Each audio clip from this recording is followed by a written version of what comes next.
Hi, OMG hi, I'm Pupster. Welcome to today's video. It's a follow-up to my original, what I learned 6 months of being a full-time freelance artist. Check it out if you haven't already. There's a lot of good tips and things that I've learned in there as well.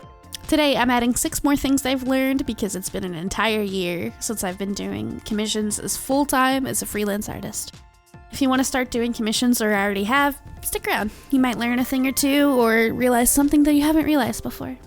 The first thing I want to talk about is not everyone who commissions you will be your friend. I still kind of struggle with the feeling of needing to be buddy-buddy with my clients because I want to almost return the favor. But when you're doing commissions, you're providing a service. They may order because they like you, but they're not really your friend. I've never been unprofessional per se, but it's hard not to get excited and take things personally.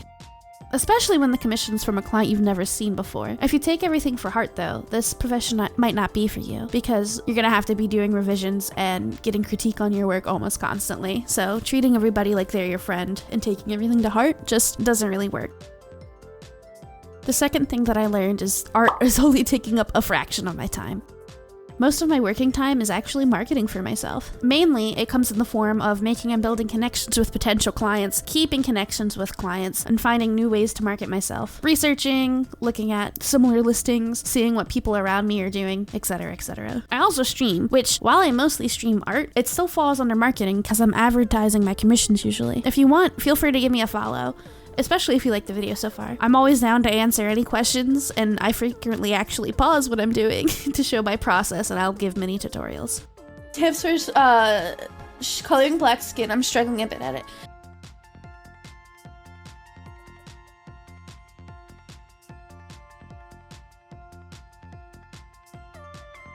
The third thing I learned is offering too many options and services is actually a bad idea. Here's a popular example. Having a lot of options seems really good at first. A lot of artists will charge different prices for sketches, line art, flats, coloring, and rendering, and they'll charge differently for different amounts of the character drawn. They'll draw headshot, bust, half body, full body, and they'll all be different prices depending on what you order. This tends to add confusion for non-artists, and you'll have to communicate even more with your clients, which in turn makes your job harder. Catering your art to everyone means you'll get more of a mixed bag of clients, as well as possibly not even doing what you actually like. If you don't like doing rendering, why would you offer that as a service? Meanwhile, I love rendering, and it's the only service I offer, fully rendered pieces. The fourth and fifth things I kind of group together, but they're slightly different. You've got to make time for yourself and your endeavors, creative or not. Throughout my full-time V-artist career, I've rediscovered that I love baking. Bread, pies, cakes, you name it, I love to make it. This gives my brain the space to be creative while also not using it to overwork myself. I don't want all of my creativity and passion to be used for my job because that added severely to my art block. It sucks already when you have art block as a commission artist because you have deadlines and you have to work through them. But this helps me to minimize it.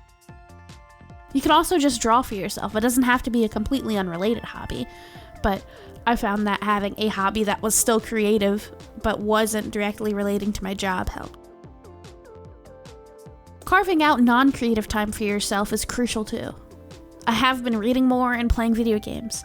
Currently, I'm playing Pokemon Shining Pearl on my Switch. I have 2, almost 3, gym badges, 60 plus Pokemon, and about 12 hours in the game.